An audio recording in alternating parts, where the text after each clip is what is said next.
You said it again last night, didn't you? This time I'm done. You whispered it like a prayer, a promise to yourself. And then this morning, you checked your phone. You scrolled just to see if they'd watched your story, if maybe they'd texted, if maybe, just maybe, this time they'd mean it when they said they'd change. You know that ache in your chest? That pull that feels like gravity? Like something invisible is tugging you right back into the cycle you swore you'd break? That's not weakness. That's wiring. And right now, your brain is playing the oldest trick in the book. It's telling you you need closure. It's telling you you'll feel better if you just check once. But here's the truth. Checking once never makes you feel better. It just resets the pain. You don't need forever to get free. You don't need a perfect plan or the right words or divine timing. You need 5 seconds. 5 seconds to stop letting your feelings run your life. 5 seconds to interrupt the impulse before it drags you back into the same old pattern. 5 seconds to make a decision your heart's been begging for, but your fear's been silencing. See, your healing isn't waiting somewhere in the future. It's waiting inside the next 5 seconds. You think you need courage, you already have it. You just need a doorway to use it. That's what the 5-second rule is. It's the doorway between who you've been and who you're about to become. The truth is, you're not addicted to the person. You're addicted to the feeling of being chosen by them. You're addicted to the rush of being seen, the hope that maybe this time they'll finally meet you where you are. But they won't. And deep down, you know that. That's why you're here. Because something in you, something strong, something ancient, something ready is whispering, enough. So let's start right here, right now. When that urge hits the one that tells you to text, to check, to chase, you're going to count down 5, 4, 3, 2, 1. Move. Close the app, put down the phone, step outside, take a breath. That's not running. That's reclaiming. That's what it looks like when you stop waiting for strength and start proving it. Because here's what I know. Forever feels impossible. But 5 seconds, you can do 5 seconds. And when you string enough of those together, you get something even better than closure. You get control. You don't have to do this for the rest of your life. You just have to do it for the next 5 seconds. And then the next 5. And then the next. That's how freedom starts. Let's tell the truth. You didn't stay because you're weak. You stayed because it felt like love. But it wasn't love. It was a loop, a psychological, chemical loop that fed your hope and starved your peace. Here's what that loop looks like. First comes the pain. That sudden drop in your stomach when they pull away, criticize you, or go silent. Your brain interprets that pain as danger. It's the same signal it would send if you were being chased by a bear. And when that pain hits, your brain looks for one thing, relief. So what do? You reach out. You text. You explain. You apologize for something you didn't even do. You chase the hit of relief that comes the moment they respond. That little ping on your phone, that's dopamine. That's your brain saying, see, we're safe again. But it's temporary. Because the moment they withdraw again, you crash. And that crash is deeper every time. So you go back for another hit, another text, another call, another explanation. That's not love. That's a survival strategy. Your nervous system has been trained to confuse chaos with connection. Because somewhere along the line, your brain learned that being loved means working for it. It learned that peace feels boring and tension feels alive. And that right there is the trap. Let's name it for what it is, the loop of reinforcement. Pain, craving, relief, self-blame, and right back to pain again. You're not crazy. You're chemically conditioned. Every time they pull away and then reappear, your brain releases dopamine and oxytocin, the same chemicals that bond a baby to its mother. You're bonded not to the person, but to the unpredictable rhythm of their approval. That's why just walking away feels impossible, because your brain's not looking for love anymore. It's looking for balance. And every message, every little moment of attention feels like balance.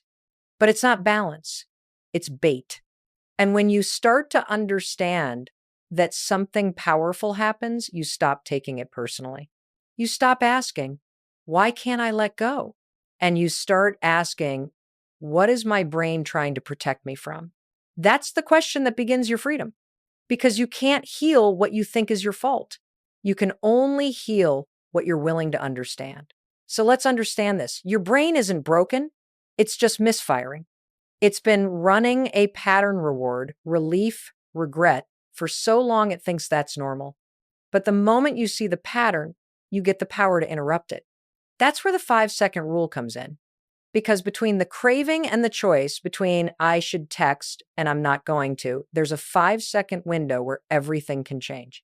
5 seconds to flip the switch from autopilot to awareness. 5 seconds to tell your nervous system, we're not in danger anymore. You don't need to control your emotions. You just need to lead your reactions. And when you learn how to interrupt the loop, even once, you prove to yourself that you're not powerless, you're programmable. You've been programmed by pain. Now we're going to reprogram you with power. Let me tell you something that might surprise you. Your life changes not when you feel ready, but when you act before your feelings talk you out of it. That's the science behind the 5-second rule. And it's not magic. It's not positive thinking. It's neuroscience. Every time you hesitate on something you know you should do, whether it's blocking that number, walking away, or just getting out of bed, there's a 5-second window between impulse and action.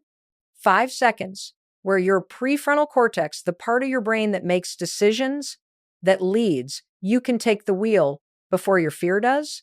See, your mind has 2 modes, autopilot and decision maker. Autopilot runs on emotion and habit. It's the voice that says, just check your phone. One more message won't hurt. The decision maker runs on intention and logic. It's the voice that says, you already know where that leads. The 5-second rule is how you switch from autopilot to intention. It's how you interrupt the emotional reflex before it drives you straight back into the past. Here's how it works. It's simple, but it's not easy. The moment you feel that urge rise up, the urge to text, to check, to chase, you count down out loud if you can. Fem, fire, tray, to, et, move. Why count backward? Because your brain has to focus.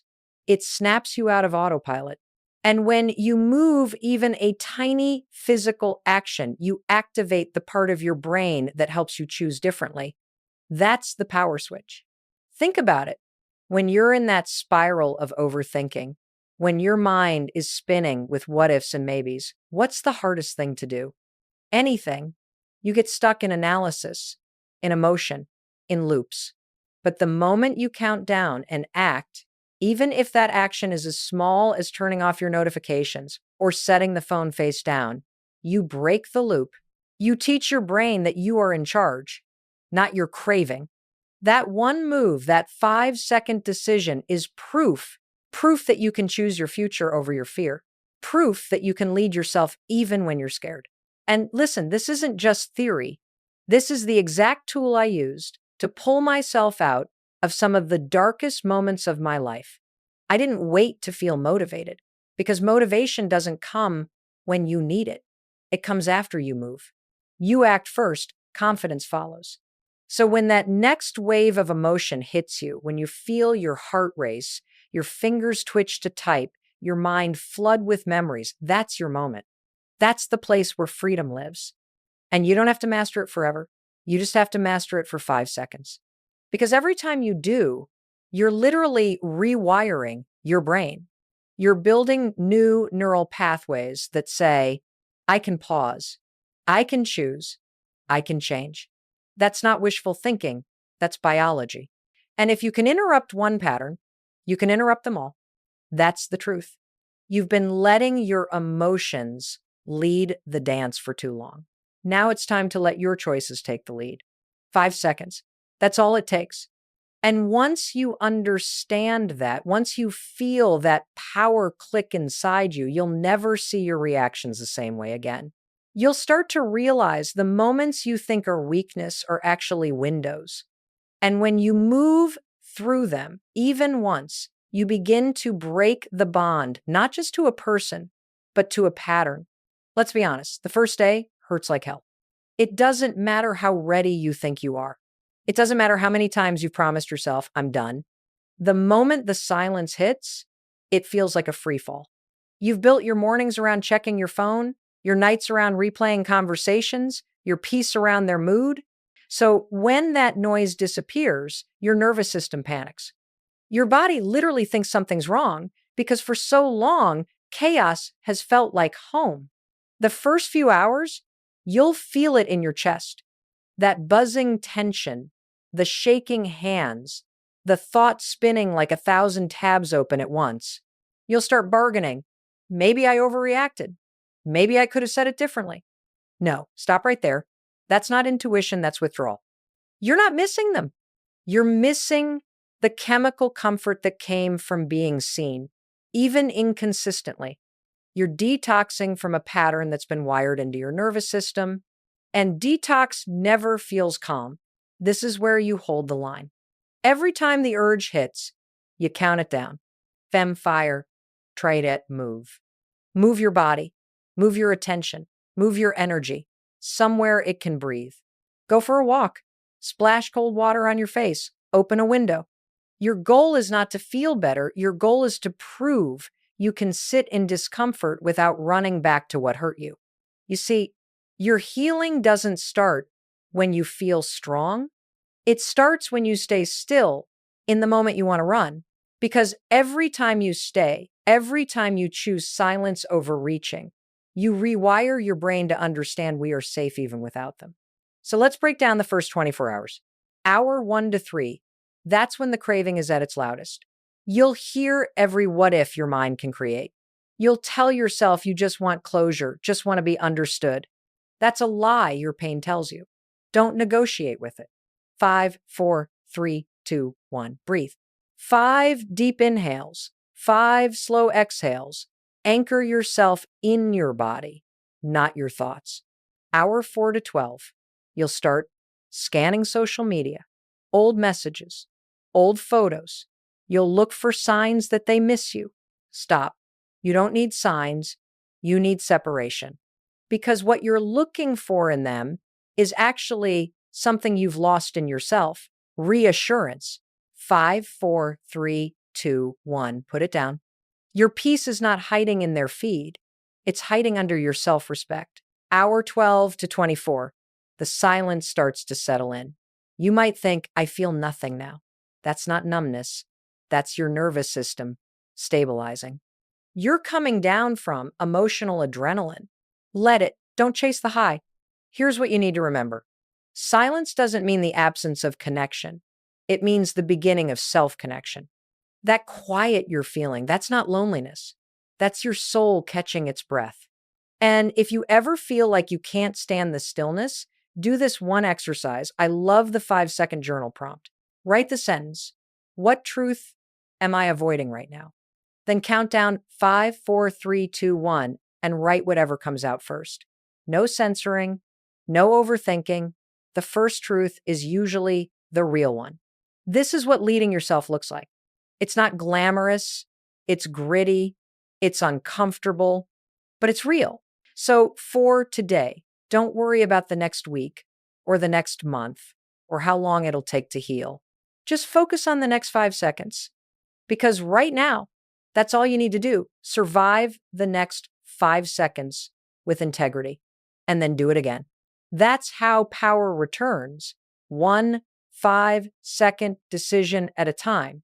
And tomorrow, we start rebuilding. Because if the first 24 hours are about survival, the next 24 are about reclaiming control. Now we're here, day 2. You made it through the first 24 hours, and I need you to really hear this. That's not a small thing. That's massive. Because what you just did yesterday, you broke the pattern once. And once is all it takes to prove it's possible. But here's what happens next. This is where your brain starts to test you. You'll wake up feeling a little clearer, a little lighter, and that voice will whisper, maybe I overreacted. Maybe I could just check once. That's not clarity talking, that's craving. It's your brain trying to reset the old loop. And this, right here, is the moment where you start reclaiming control. Yesterday was about survival. Today is about direction. Because now you're not reacting to your pain, you're responding to your power. So here's what you're going to focus on: micro wins, tiny 5-second victories that tell your brain, I'm safe, I'm capable, I'm in charge now. I want you to think of each small decision like a rep at the gym. Every rep builds emotional muscle. You don't get strong by thinking about lifting weights. You get strong by lifting again and again. And that's exactly what this is. Here's how it looks: 5, 4, 3, 2, 1. Delete one playlist that reminds you of them. That's not erasing memories. That's reclaiming your energy. 5, 4, 3, 2, 1. Take a shower. Because the fastest way to shift your mind is to move your body. 5, 4, 3, 2, 1. Step outside. Breathe fresh air. Your body needs evidence that the world still exists beyond the relationship. Every one of these moves is small, but the impact compounds because every action you take without them reprograms your brain to associate relief with you, not them. That's how neuroplasticity works. Your brain rewires through repetition and emotion. And right now, you're teaching it something new. Relief lives in self-respect. Peace lives in presence. And here's the thing: you might not feel powerful yet, but that doesn't mean you're not becoming powerful. Change doesn't start with belief. It starts with evidence. And you're creating that evidence every time you act against the old pattern. This is when the cravings start to lose their edge. They don't disappear, but they fade faster because your nervous system is finally learning a new rhythm, one that doesn't depend on chaos to feel alive. I want you to notice something today: how your mind starts to quiet, even if just for moments, how you start to breathe a little deeper, how you begin to realize that maybe the silence isn't punishment, it's peace slowly taking shape. And yes, there will still be moments where the urge hits hard. That's okay. That's not failure. That's conditioning. The difference is now you have the tool.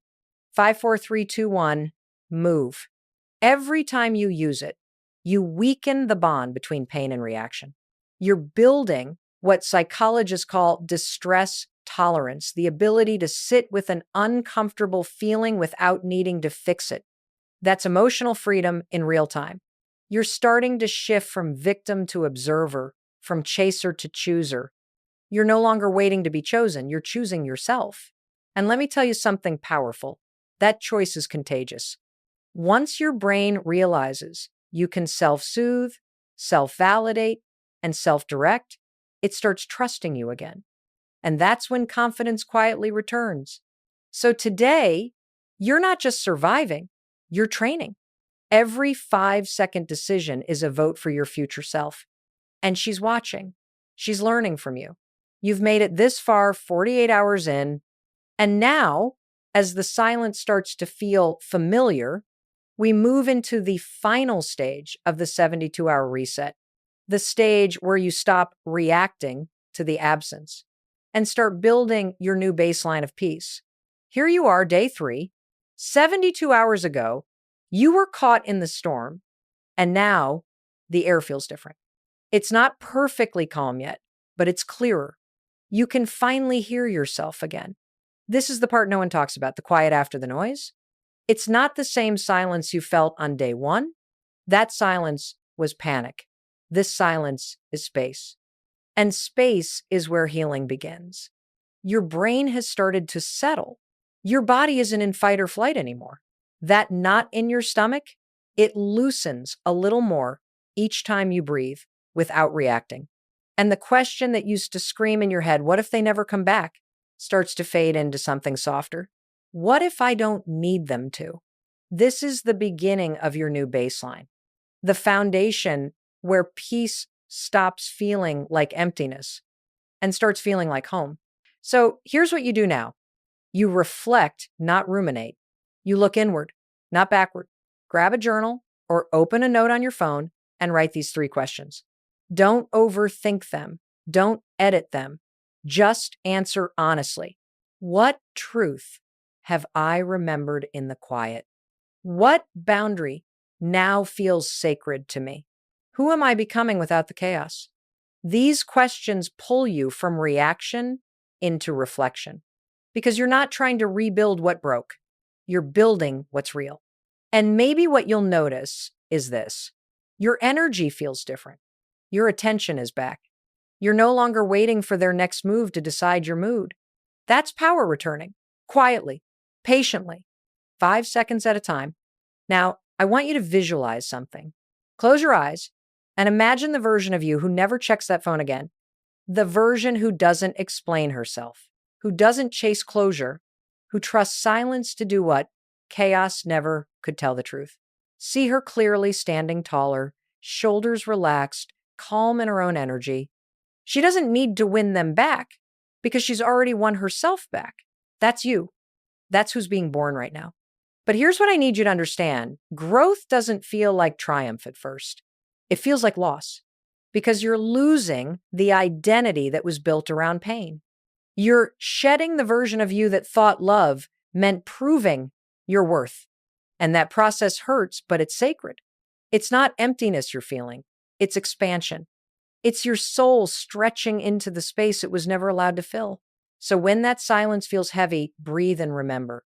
The absence of their voice is the sound of yours returning. The stillness that once felt unbearable is now your sanctuary. You've made it through 72 hours of truth, and truth changes everything. Because once you've sat in stillness and survived, you realize you don't need their validation, you need your own alignment. You don't need their attention, you need your peace. You don't need forever, you just need the next 5 seconds, lived honestly. And that's how we build the new baseline. Not with grand gestures, not with closure from them, but with calm, consistent choices from you. This is the moment you stop living like a reaction and start living like a response. It's not just recovery, it's rebirth. You've made it through 72 hours, 3 days. 3 days of choosing silence over reaction, truth over illusion, yourself over the pattern. And now something powerful begins to happen. You start to notice that you can go longer stretches without the craving. You realize the world didn't collapse when you stopped chasing. And for the first time in a long time, you feel something you almost forgot existed, calm, that you didn't have to earn. This is what I call the 72-hour rule of renewal. Every 3 days, you recommit. You don't need to swear off contact forever. That's too big, too abstract, too heavy. You just decide, I can do another 72 hours. And then you count it down 5 seconds at a time. Because that's how real change happens, not in one giant act of courage, but in 1,000 small recommitments. Healing is repetition, not revolution. Here's what you'll notice in this phase. Your mind will test you with softer thoughts. Not I miss them, but I wonder how they're doing. Not I should text, but maybe I could just be kind. That's not compassion, that's conditioning. Your brain is still trying to close a loop that was never yours to close. So when those thoughts come, you don't fight them, you label them. You say out loud, that's the old pattern talking. And then you count down, 5, 4, 3, 2, 1, move. Change your focus, redirect your energy, return to your peace. You see, each time you use the 5-second rule now, it's not just about blocking a text or resisting an urge. It's about proving to your nervous system that you can regulate without external validation. That's what true power feels like. Not control over them, but calm within you. Now, this is where I want you to build what I call replacement rituals. Because nature hates a vacuum. When you remove the chaos, you have to fill that space with meaning, or your brain will try to fill it with memories. So start here. Move your body, not to change how you look, but to remind yourself you're alive. Journal not to rehash, but to release. Call a friend not to vent, but to reconnect with healthy energy. Sleep, because a tired brain can't fight old wiring. These rituals aren't busy work, they're anchors. They stabilize you while your identity rewires itself. And slowly, quietly, you'll feel something shift. Your confidence starts to rebuild, not because someone told you you're worthy, but because you acted like it. Your sense of safety returns not because someone came back, but because you stayed. You begin to realize that every craving you survived wasn't punishment. It was proof that you can trust yourself again, proof that peace doesn't have to be earned, proof that stillness isn't scary, it's sacred. This is the long game. You're not healing in a straight line, you're strengthening in spirals. You'll have days that feel like you've gone backward, moments where the craving spikes or the silence feels loud again. That's not failure. That's feedback. It means your brain is still unlearning chaos. And every time you count down and move anyway, you're deepening the groove of freedom. You're teaching yourself that power isn't loud, it's consistent. It's not about cutting someone off. It's about choosing not to abandon yourself again. So from this day forward, your job isn't to stay perfect. Your job is to stay present, because every present moment gives you a choice, react or rise. And the truth is, you've already proven you know how to rise. 5 seconds, 72 hours, one decision at a time. You're not surviving anymore. You're leading yourself. And that's the kind of freedom no one can take from you. Take a breath, really right now, in through your nose, out through your mouth. Do you feel that? That's peace. That's yours. You made it. Not because someone came back. Not because you got an apology or closure or validation. You made it because you chose yourself. That's what leadership looks like. Not managing others, leading yourself. Because healing isn't about control. It's about courage. The courage to sit in silence without searching for noise. The courage to tell yourself the truth, even when it hurts. The courage to choose peace over performance. You've done that 5 seconds at a time. And now I want you to hear me clearly. You are not the same person who pressed play on this video. That person was looking for answers outside of themselves. The one sitting here now, they've already found the truth inside. You don't need anyone to validate what you've done. You've lived it. You've survived the craving, the silence, the storm. And you didn't just survive, you transformed. You took pain and turned it into power. You took silence and turned it into sanctuary. You took 5 seconds and turned it into a life. That's the part most people never see about healing. It's not loud. It's not dramatic. It's not fireworks. It's quiet. It's subtle. It's the strength to keep choosing what's right, even when it's hard. So from this moment forward, your mission is simple. Keep leading yourself. When fear shows up 5, 4, 3, 2, 1, move anyway. When the craving whispers 5, 4, 3, 2, 1, breathe and stay. When self-doubt creeps in, 5, 4, 3, 2, 1, speak the truth out loud. I am not my past. Because you're not the person who begged to be seen. You're not the one who needed to prove her worth. You're not the one who mistook chaos for love. You're the one who learned to stand still and let peace find her. And maybe the greatest lesson in all of this is that closure doesn't come from them, it comes from you. It's the moment you decide to stop reliving the story and start writing the next chapter. It's the moment you realize that no one gets to define your worth but you. So here's what I want you to remember forever. You don't need forever to heal. You don't need perfect timing or perfect confidence. You just need 5 seconds of truth repeated until it becomes who you are. That's the secret. That's the method. That's the miracle. You've already proven you can do it. Now keep going. And when you wake up tomorrow and that little voice in your head starts to doubt, starts to whisper that you're not strong enough or ready enough, you know what to do. 5, 4, 3, 2, 1, move. Move toward peace. Move toward freedom. Move toward yourself. Because in the end, this journey was never about losing someone else. It was always about finding you. And you just did.